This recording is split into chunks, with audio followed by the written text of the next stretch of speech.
agora, neste quarto bloco do primeiro debate online, promovido pela Folha de São Paulo e pelo UOL, é a vez de abrir espaço para os internautas. As regras deste bloco são as seguintes. No quarto bloco, os candidatos responderão cada um 2 perguntas de internautas. As questões foram selecionadas pela Folha e pelo UOL, dando prioridade a grandes temas de relevância nacional. Cada candidato terá 2 minutos para responder a cada uma das 2 perguntas. A ordem neste quarto bloco, decidida por sorteio, é a seguinte: Dilma Rousseff, José Serra e Marina Silva. Candidata Dilma Rousseff, de acordo com o sorteio prévio realizado entre representantes de cada uma das campanhas, a senhora será a primeira a responder. E a sua pergunta veio do internauta Romeu de Cessa. A senhora terá 2 minutos para respondê-la. Dilma, há um tempo atrás você falou que o vice do Serra foi improvisado, e eu concordo com você, eu acho que ele foi improvisado mesmo. Agora, você também não foi improvisada? Quer dizer, você é uma neopetista com uma carreira política transparente, de bastidores, você nunca participou de nenhuma eleição. Você não foi quem sobrou? Ou você acha que se o Lula não tivesse tido que cortar a cabeça do Genuíno, do Zé Disseu, do Palocci, por conta dos escândalos que eles se meteram, você acha que ainda assim você teria alguma chance de ser candidata à presidência da República pelo PT? Silêncio. Desconta o meu tempo? Obrigada. Eu quero dizer para você, Romeu, que essa pergunta que você me faz, ela é muito boa porque me permite deixar claro uma tentativa de desqualificação infundada. Eu comecei a minha vida política lutando contra a ditadura. Depois, eu fui a primeira mulher secretária da Fazenda do município de Porto Alegre. Na época, as mulheres ainda não tinham chegado a ser secretárias de Fazenda. Depois, por 2 vezes, eu fui secretária de Energia, Minas e Comunicação do Estado do Rio Grande do Sul. Aí, o presidente me deu a honra de convidar para me participar da equipe dele como ministra de Minas e Energia. E eu fui a primeira presidente do Conselho da Petrobras. Na sequência, o presidente, mais uma vez, me deu a honra de me convidar para ser ministra-chefe da Casa Civil, que no nosso governo foi o cargo que a pessoa que assumia ele coordenava os programas de governo e os outros ministérios. E, finalmente, o presidente Lula, junto com o Partido dos Trabalhadores, me indicou para ser, e com muita honra eu sou, a pessoa que vai representar esse governo vitorioso, esse governo que conseguiu tirar o país da desigualdade, da estagnação e também de um processo de paralisia para um outro momento histórico, um momento em que o país cresce. Estamos numa nova era de prosperidade, distribuímos renda e elevamos 24 milhões de pessoas, tiramos da miséria e 31 milhões da pobreza. Então, Romeu, eu acredito que eu sou uma política não tradicional. Eu não tive, de fato, a experiência parlamentar, mas a administrativa dentro do governo eu tive bastante. Poucas pessoas passaram por um escrutínio tão pesado quanto eu nos últimos 3 anos. Agora é a vez do candidato José Serra, em 2 minutos, responder à pergunta do internauta Victor Longo. Oi, candidato, como vai? Meu nome é Vitor Longo, falo de Salvador, tenho 23 anos, sou estudante universitário. Bom, o presidente Lula sempre se diz um representante preocupado com a população de baixa renda e o partido dele, o PT, possui essa reputação histórica, né, de estar vinculada ao povo, à população de poder aquisitivo mais baixo. Já o partido do senhor, o PSDB, tem em sua base aliado o Democratas, que é o ex-PFL, um partido mais visto como representante das elites, sempre lembrado por um passado vinculado ao coronelismo, aos latifundiários, etc. Nesse contexto, a minha pergunta é: o senhor é um candidato das elites? Eu também acho uma pergunta interessante a que foi feita. Eu não venho das elites, né? A minha origem é uma origem de família modesta, estudei sempre em escola pública, trabalhava junto com meu pai, trabalhei desde cedo, fui líder estudantil, o que me levou ao exílio, voltei ao Brasil, acabei me envolvendo diretamente na vida pública, em eleições. Devo ter tido, ao longo de todo o processo eleitoral, contando todos os votos, cerca de 80 milhões de votos. Ganhei mais vezes, mas perdi também, fui aprendendo. E ocupei diferentes cargos: secretário de Planejamento, deputado constituinte, deputado, senador, ministro do Planejamento, ministro da Saúde, prefeito e governador. A minha atuação em todas essas áreas esteve voltada para os setores mais pobres da população brasileira, começando por uma realização que até hoje me orgulha bastante, que foi a criação do Fundo de Amparo ao Trabalhador, que é o segundo maior fundo dos assalariados no Brasil, depois do Fundo de Garantia. Ao mesmo tempo, este FAT, que alavancava investimentos para gerar emprego, este Fundo de Amparo ao Trabalhador pagava o seguro-desemprego. Fiz o Fundo de Desenvolvimento do Norte, Nordeste e Centro-Oeste. Na saúde, o Programa de Saúde da Família, praticamente, foi na minha gestão, foi implantado. Não criado, mas que foi realmente aumentado por 10. Os genéricos, medicamentos, na prefeitura da capital, o trabalho junto às favelas, do nível das pessoas, programas sociais, e o piso salarial do Estado bem mais alto do que o salário mínimo. Toda a minha vida foi voltada para as não elites, para os trabalhadores e para os desamparados. Candidata Marina Silva, agora será exibida a pergunta do internauta Alexandre Verdun, e a senhora terá 2 minutos para respondê-la. Senadora, a senhora sempre menciona as reformas política, tributária e da Previdência como sendo de difícil implementação. E costuma lembrar que, se fossem fáceis, os governos anteriores já as teriam feito.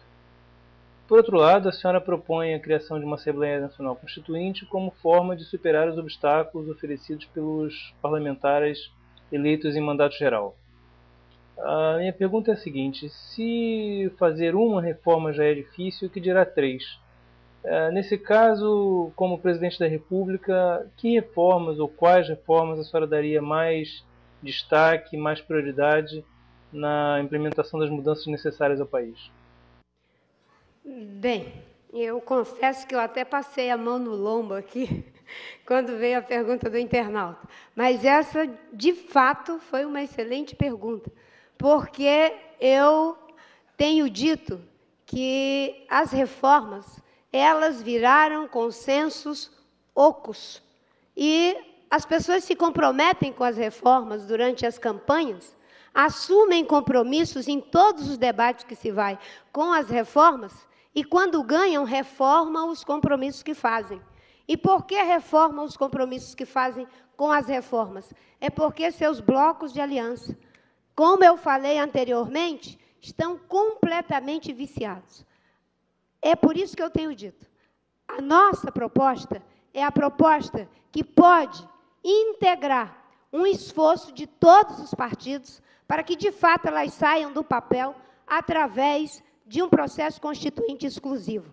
Eu não acredito que quem ficou 16 anos, como ficou o governo do PSDB, e não foi capaz de fazer as reformas, agora diga que, em nome das mesmas bases que estão preservando, que, aliás, deveriam essas bases, nessa conformação, tanto as que deu sustentação ao governo do presidente Lula, do qual eu fiz parte com muito orgulho durante 5 anos e meio, essas bases devem entrar em extinção.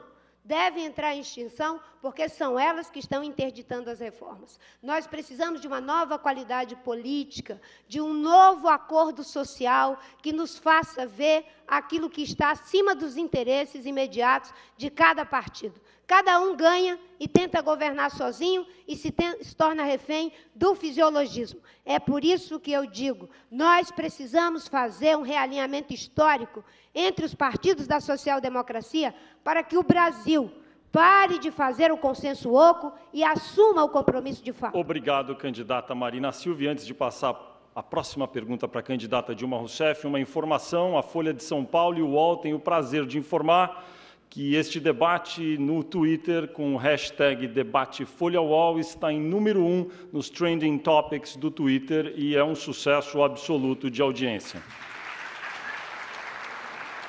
Candidata Dilma Rousseff, agora a senhora responderá a uma pergunta da internauta Juliana Fraghetti. Olá, meu nome é Juliana, sou de São Paulo, capital. Minha pergunta é para Dilma Rousseff. Em sabatina da Folha, em 2007, ela deixou claro ser abertamente favorável à legalização do aborto e o programa de governo entregue no TSE também previa isso. Ela vai trabalhar por isso quando estiver no governo? Juliana, eu te agradeço a pergunta. São duas perguntas que me permitem esclarecer situações. Eu vou deixar bem clara a minha posição em relação ao aborto. Eu não acredito que tenha uma mulher que seja favorável ao aborto. São situações que as mulheres recorrem no desespero e que passam a ser questões de saúde pública pela forma muito desigual em que a nossa população é dividida. As mulheres pobres fazem, com atos desesperados, recorrem a agulhas de tricô, a chás, e são aquelas que vão para as filas ou para momentos assim de extremo risco de vida, procurar, em última instância, um tratamento num hospital, uma curetagem ou algo assim. Há uma legislação sobre o aborto e há uma legislação de proteção da mulher. Esse equilíbrio da lei é fundamental, porque a lei brasileira prevê que haja, em 2 casos, o recurso à prática do aborto. 1, em caso de estupro, 2, em caso de risco de vida da mulher. Se houver conflito entre a legislação de proteção à saúde da mulher e a legislação do aborto, quem tem de fazer essa solução, caso a caso, é a Justiça. Agora, a lei é clara e, nesse caso, tem de ser cumprida a legislação. Por quê? Trata-se não de uma questão de foro íntimo. Eu, pessoalmente, não sou a favor do aborto. Agora, acho que o Brasil tem de ter uma política de saúde pública que permita a mulher ser protegida e a seu filho, no caso dela recorrer ao aborto, né, aos seus filhos serem protegidos da perda da mãe também. Obrigado, candidata. Candidato José Serra, agora a sua vez de responder ao internauta Kleber Maciel Lage. A sua candidatura faz críticas ao aparelhamento do Estado e ao uso de cargos por parte do atual governo. É público e notório que as alianças políticas no passado recente da, aspas, democracia, são feitas na base do toma lá da cá de cargos. Como mudar esse cenário? Eu acho que tem que mudar esse cenário. Esse toma lá da cá, hoje chegou ao ponto extremo no caso da administração federal. O loteamento chegou praticamente em todas as suas esferas.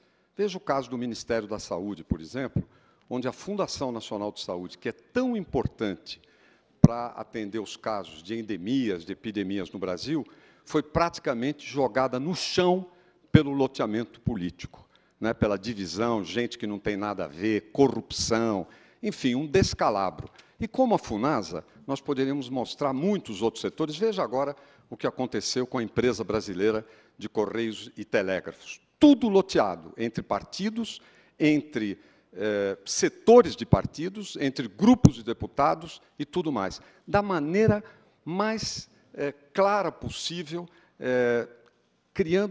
baixando muito o nível daquilo que deveria ser a política brasileira e, na verdade, desmoralizando a administração pública. Eu não vou fazer isso. Eu não fiz isso no Ministério da Saúde. Uma das primeiras coisas que eu fiz foi começar a limpar a Funasa.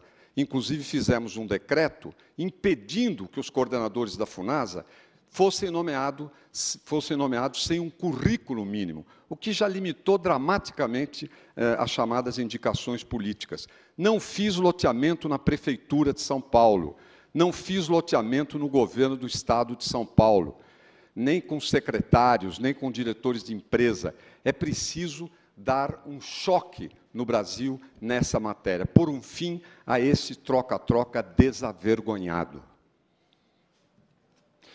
Candidato José Serra, muito obrigado. A candidata Dilma Rousseff faz um pedido de direito de resposta. Nós já vamos dar a resposta para ela. Enquanto isso, candidata Marina Silva, sua vez de responder a mais uma pergunta, desta vez do internauta Luiz Otávio.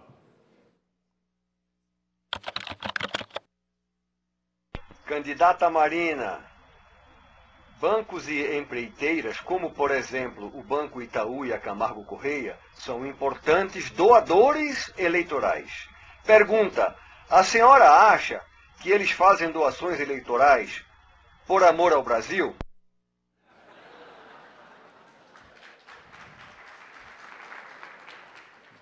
Olha, eu vou responder essa pergunta com muita tranquilidade, viu, Luiz Otávio? Porque eu estou vendo aqui esse debate indo por um caminho que eu acho que não é o que o Brasil gostaria de ver, pelo menos naquilo que é a candidatura oficialmente de oposição e a candidatura oficialmente de situação. Porque a discussão vai sempre para a acusação do que não foi feito. Mas, ainda que se negue o debate em relação ao passado, é sempre o passado que está presente como um fantasma. Quando a gente deve discutir, na verdade, é o futuro. Eu, aqui, Luiz Otávio, sou a única que tive a liberdade de escolher o meu vice. E tenho o orgulho de tê-lo aqui na plateia. Portanto, se as doações não são feitas por amor, elas devem ser feitas de acordo com a legislação eleitoral. A prestação de conta deve ser transparente. Em hipótese alguma, caixa 2. Esse é o meu lema. E se não são feitas com amor, que sejam feitas com pudor.